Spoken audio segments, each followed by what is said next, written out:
animations go, I will link to Blackboard all of these because they won't work while we're doing the voice recordings like this. I will put a link on Blackboard to each of these animations that I want you to look up on YouTube. Pyruvate is a pivotal metabolite in the cellular respiration process. All right. If oxygen is not available, all right, which can happen, right? The things that would make oxygen not be available, you think about it, are significant expenditures of energy if you're running from a predator. Like, you walk up on a bear and it turns around and starts chasing you, or, if you're running out of Walmart with all of the toilet paper under your arms because you're hoarding it. If you do not have enough oxygen, a process called fermentation starts. Okay, we said that glycolysis is a cell respiration is a aerobic process, right? But oxygen isn't necessarily available in the cell. Doesn't mean that no oxygen, no energy can be gained just because there's no oxygen. So during fermentation, glucose is incompletely metabolized to what's called lactate, okay, or CO2 and alcohol, depending on the organism. All right, so why is this of particular interest to college students? So fermentation is and we've all experienced this. If you've ever played on a sports team or done something, you went and decided, I'm going to do here while you're at home, I'm going to start doing TikTok videos all day long, and you're dancing. You get sore. You get sore. After your first day of a 2-a-day practice for basketball or football, you get extremely sore, and it's because you are operating your body in a deprived oxygen state.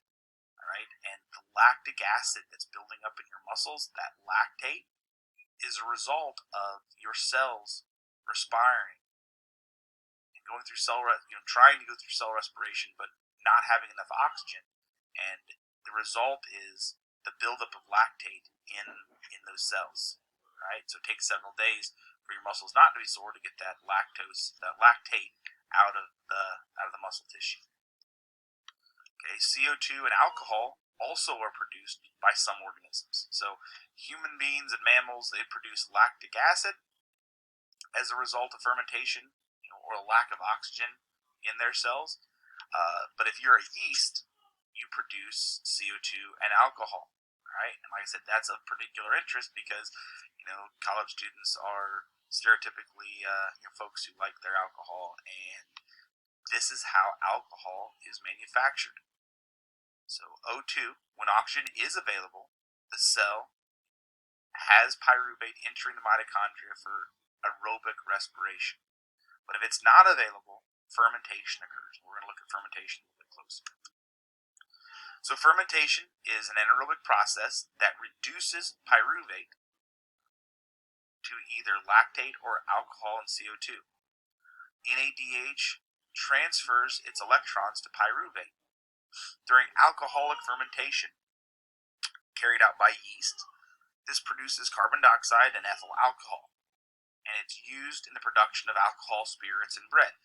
So if you've been sitting at home watching National Geographic, I think is the channel, or Discovery Channel, the Moonshiners, this is the principle behind the production of moonshine, or for the production of ethanol at a corn ethanol plant.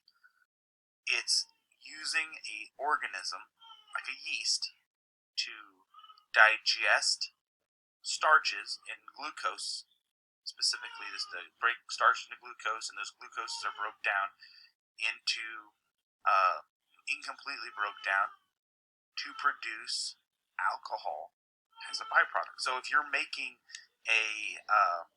let's say you stumble up on on somebody's still out in the woods, and they're making ethanol to produce their own fuel, and so the process starts with taking a some sort of a sugar-based, typically corn or other grain, to get your starch where your sugars are going to come from, and then yeast. You put that in a sealed container, all right, and let that sit in water and let that process run where you have no oxygen and the yeast is breaking down the sugars, producing CO2 and alcohol. When those bubbles are coming up out of the mash, you know that fermentation is occurring.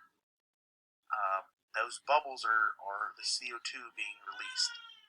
You know also that fermentation has been completed, because what will happen ultimately is the yeast creates so much alcohol in the mash that it kills the yeast, and then you know it's the fermentation process has completed, and you can go on to the next step, to distill the alcohol out of it.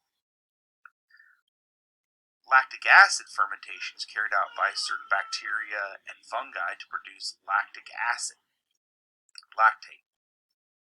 These are used to produce cheeses and yogurt and sauerkraut and other things that are considered delicacies, or things that we would eat commonly in the home. Funny story, I have been making since I've been home Greek yogurt, just as a not necessarily a need or a requirement, but like I've told you before, my neighbor milks cows, and we get milk from her. We trade her some milk for meat, and my wife and I make cheese and yogurt. Friday night we made ricotta cheese to put with our lasagna that we made, and then yogurt. So that process is fermenting those dairy products in the presence of bacteria to produce a product. All right. Bacteria produce chemicals anaerobically, including isopropanol, uric acid, propionic acid, and acetic acid. So there are a lot of different bacteria that are used commercially to produce a variety of other items, other chemicals that are used in industry. All right. So the takeaway on this is that fermentation requires there to be no oxygen available, because if oxygen is available, then it's going to go ahead and complete the cell respiration cycle. So again, here is that incomplete breakdown of glucose, where you've got fermentation. In fermentation, where you have a expenditure of 2 ATPs, like we see in glycolysis, okay, and giving a net gain of 2 ATPs. So we can get our wines, our cheese, and our bread. Other things that are coming from fermentation would be soy sauces and fish oils and vinegar and pickles. Vinegar is something you could make. Apple cider vinegar is just a different bacteria that gets into apple cider, where you could turn it into like a hard cider with one type of bacteria, or turn it into vinegar with another. So sometimes if you are trying to make homemade wine, you get a wild bacteria, or a bacteria that you don't want in your carboy. It will turn your wine to vinegar rather than to the wine that you're trying to make. So yogurt, another example. Prairie Farms is a big dairy operation here in Central Illinois, and they make a lot of different fermented products out of the cow's milk that the farmers in Illinois are producing. So it's a really it's been a very old process, something that's been done, humans have been doing for probably thousands of years. Fermenting, it helps preserve food. It's used as a preservation technique sometimes.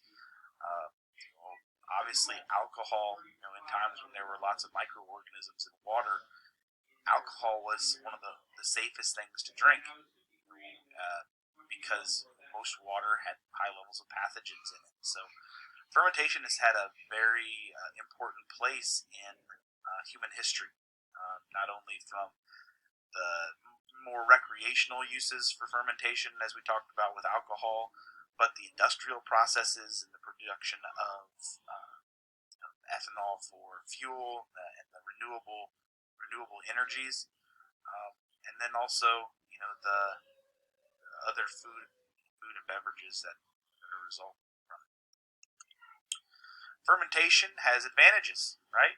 Quick burst of ATP energy for muscle activity. So, like I said, if you walk up on a bear or you're trying to run out of Walmart with all that toilet paper under your arms to keep everybody from stealing it, you need a burst of energy, and if you don't have it, then you're going to be a big loser that day. So fermentation allows for muscles to continue to contract when you can't get enough oxygen. Okay. A disadvantage is that eventually fermentation becomes toxic. Lactic acid and alcohol are toxic to the cells. So as time goes on, you can only run fermentation to give energy to the cell for a short amount of time, because eventually the cell can be severely damaged by the byproduct of fermentation. Lactic acid changes the pH of the cell, causes muscles to fatigue, making you get sore.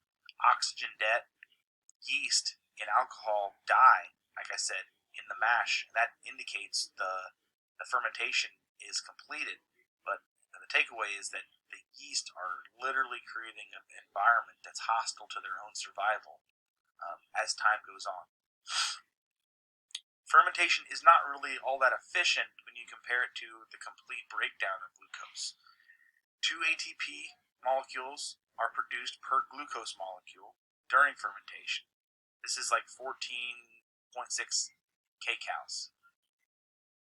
The complete oxidation of glucose, so if we take it all the way through the 4 steps, glucose can yield almost 686 kcals. So you can see here that it's not ideal to use fermentation as your only means for breaking down glucose, because you're not getting as much bang for the buck. So only 2 ATP are produced compared to 36 to 38 ATP molecules if you run it through the entire cell respiration process. So again, the mathematical breakdown, you've got your inputs, a glucose molecule. The outputs would be lactate or alcohol, and then 2 CO2s, and then you have a net gain of 2 ATPs. All right. The preparatory reaction connects glycolysis to the citric acid cycle. So if there is oxygen available, we go into the preparatory reaction. The end product of the glycolysis, pyruvate enters the mitochondrial matrix. Pyruvate is converted into a 2-carbon acetyl group. Attached to the coenzyme A to form acetyl-CoA. Electrons are picked up as a hydrogen atom and an Ad+. The CO2 is released and transported out of the mitochondria into the cytoplasm and eventually back into the bloodstream, into our blood, returning to our lungs, and it's expelled when we breathe out. Okay? So think about that. The glucose that you're eating, right? The things that you're eating, the sugars that you're eating from the breakdown of the carbohydrates, are actually where that carbon is in your breath. So you're bringing in a solid and you're breathing it out as a gas. I think that's an interesting thing to think about, is that when you're breathing out CO2, you're breathing out the carbon that was in the sugar in the foods that you're eating.